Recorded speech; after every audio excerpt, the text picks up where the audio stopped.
And now we check back in with Chicago Tonight's Nick Blumberg, who spent the day reporting in Albany Park on the northwest side as part of our In Your Neighborhood series. Right now, he is at the Christ Lutheran Church on Wilson Avenue. Nick. That's right, Brandis, and I'm joined by Diane Limas from Communities United. Thanks so much for your time. We appreciate it. Sure.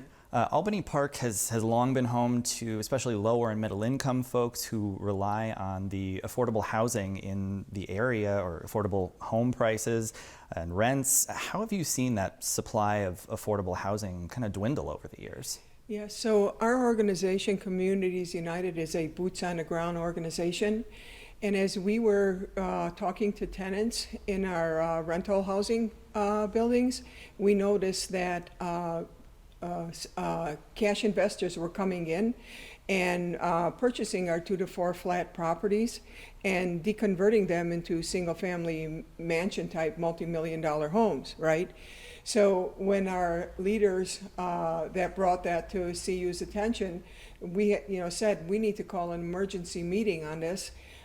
So we had a meeting, we identified the problem, and we worked to find a solution. And that's how Roots came about, and Roots stands for Renters Organizing Ourselves to Stay.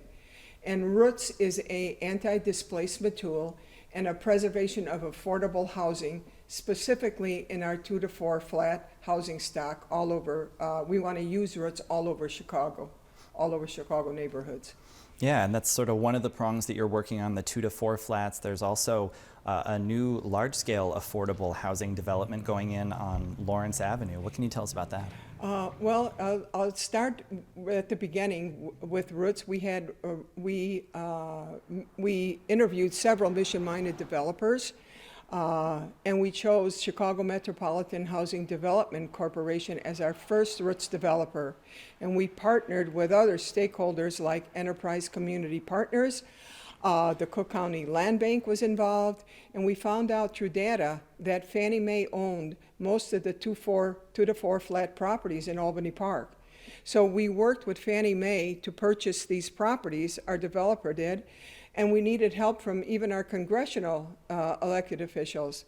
Congresswoman Schakowsky was instrumental in pushing Fannie Mae to reduce their properties to a price where CMHDC could purchase them, rehab them, and keep them as affordable.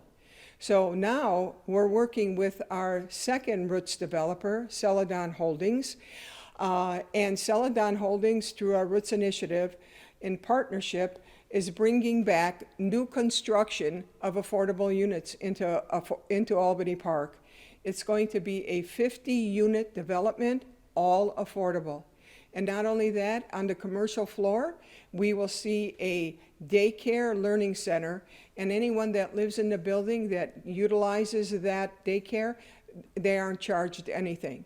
So, and Part B of that Celadon Roots initiative is we're in the process of purchasing 7 buildings here in Albany Park. Celadon is going to rehab them and keep them all as affordable. 225 additional units will be coming back into Albany Park as affordable. So not only are we creating new construction, we are preserving affordable housing as well. And it shows that when our community gets involved and they're part of the solution, that things can happen. Because it was through our Roots, our Roots initiative that got the neighborhood together and, identified the problem, and we got the solution, right? All right, Diane Limas, Communities United. Thank you so much. We appreciate it. You're welcome. Now we go back to you in the studio. Nick, thank you.